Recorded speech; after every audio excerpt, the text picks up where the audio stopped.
All right, Steve, what's up? I want to thank you guys, both you and Shankar, for your information. And you actually taught me a little nugget about the newsletters, which really blew my mind about the power of SEO. Mm-hmm.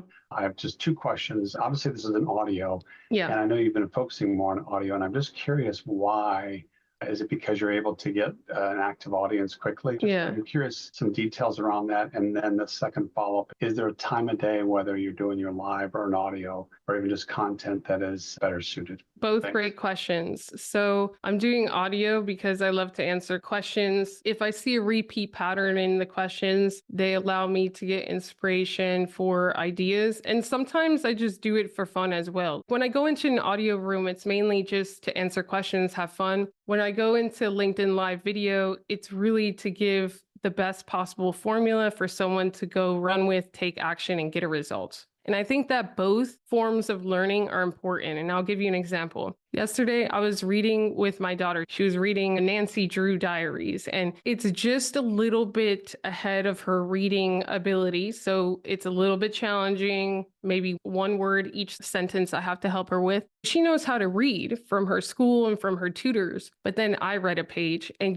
I brought the drama. The laptop was under the sweater, and Brady wasn't in the room. And then the next page that she read, she brought that drama, only because she had seen me evoke that emotion into the reading. And so sometimes we need to hear and see what other people are doing and asking to maybe ask ourselves, are we even asking ourselves the right questions? The second question is, what time works best? When I'm working with a client, we'll test different times because it really depends on who's in their network now and also who their ideal audience is. So if they're in Dubai, but they want to start breaking into the American market, I would advise maybe a different time than they're in Dubai and they only serve the Dubai market. So the real answer is you have to test a few times and see. I like to go live in the morning because I've tested a lot of times. And if I go live past 11, my audience wants nothing to do with it. And just maybe one follow-up about, I think Kizzy mentioned about just sharing good content. Would you also recommend sharing some of your best stuff? Yeah, I would. I posted a newsletter today, a 90-day content strategy.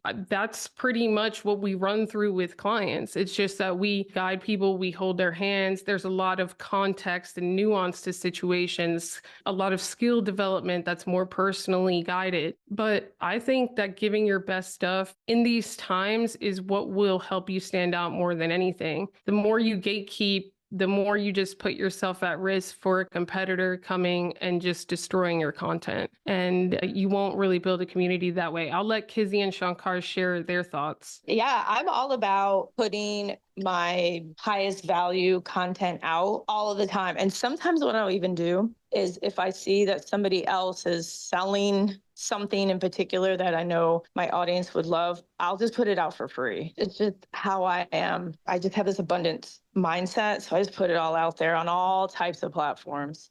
So those are my thoughts. Regarding live, it's often good to do what most people don't do. And when it's a little scary for you, then it's a good idea to do it. And then number two, about the great content, I have seen that we can give the best content and give everything for free. But what you will find is that most people, you can put them the best thing in front of their noses and they still won't apply it. So you might as well show your best version of your business to the world, because then that will attract those who say, I either don't have time to do it on my own, I want guidance, or I just want you to do it for me. And you have just proven to me that you are an absolute expert in your field. Yeah, I could tell you that every single time I'm sitting with a new one-on-one client, they all tell me the same thing. They're like, it's what you said in the challenge, or it's what you said in this video and how you said it. And that's usually our best stuff, giving everything away. It's just that they want a guide along the way.